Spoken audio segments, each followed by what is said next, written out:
Hello viewers. தன்னுடைய நாட்டுக்கு பாதுகாப்பு கொடுக்கணும்னா யூஏ கவர்மெண்ட் மாதிரி இருக்குங்க. இப்போ ரீசெண்டாக ஒரு விஷயம் வந்து போயிட்டுருக்கு. இப்போ ஈரானுக்கும் அமெரிக்காவுக்கும் நடுவில் வார் போயிட்டுருக்கு. அதனால் வந்து அங்கே இருக்கிற ஈரானில் வந்து ட்ரோன்ஸை வந்து அட்டாக் பண்ணி யூஏல அதே போட்டுட்ருக்கோம். இதன் காரணமாக வந்து ஃப்ளைட்ஸில் வந்து கேன்சல் ஆயிருக்கு. பட் இப்போ ஃப்ளைட்ஸ் வந்து ஸ்லோவாக வந்து மூவ் பண்ண ஆரம்பிச்சிருக்காங்க. அதாவது கொஞ்சம் பேசஞ்சர்ஸ் மட்டும் அங்கே வந்து ஃப்ளைட்ஸ் வந்து துபாய் அபுதாபிலேருந்து எங்கள் இந்தியாவுக்குலாம் வர ஆரம்பிச்சிட்டாங்க.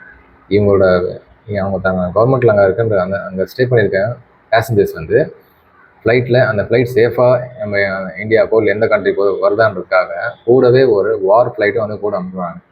இந்த மாதிரி நம்ம எங்கேயா பார்த்துக்க முடியுமா?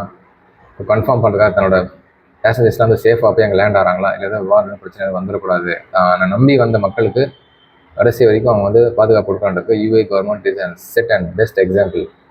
ஹேட்ஸ் ஆஃப் இந்த விஷயம்.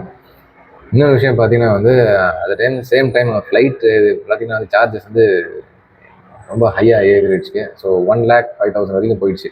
துபாய் அபுதாபிலேருந்து அங்கே வந்து சென்னைக்கு ரிட்டர்ன் வராங்க, இந்தியாவுக்கு வரவங்க பார்த்தீங்கன்னா ஃப்ளைட்ஸு 1 lakh வரைக்கும் அப் டு ஃப்ளைட் வந்து ரேட் இன்க்ரீஸ் ஆகிருக்கு. ஒரு விஷயம் இன்னும் பார்த்தீங்கன்னா நம்ம சிஎஸ்கே டீமுக்கு இந்த புதிய ஜெர்சி ஒன்று இன்ட்ரடியூஸ் பண்ணியிருக்காங்க. அதோட இது இன்ட்ரடக்ஷன் பார்த்தீங்கன்னா வந்து ருத்ராஜ் கெய்க்வாட் சிஎஸ்கே கேப்டன் அவர் வந்து லோகோ மாதிரி காமிச்சிருக்காரு. நல்லா இருக்குது பார்க்குறதுக்கு. இந்த வருஷம் அந்த நியூ ஜெர்சியை தான் போட்டு வந்து விளையாட போகிறான்றது இன்ஃபார்ம் பண்ணியிருக்காங்க. இந்த மாதிரி இல்லை அப்டேட்ஸை பார்க்கறதுக்கு சுஹைல் அப்டேட் சேனலை சப்ஸ்கிரைப் பண்ணுங்கள், லைக் பண்ணுங்கள். தேங்க்யூ.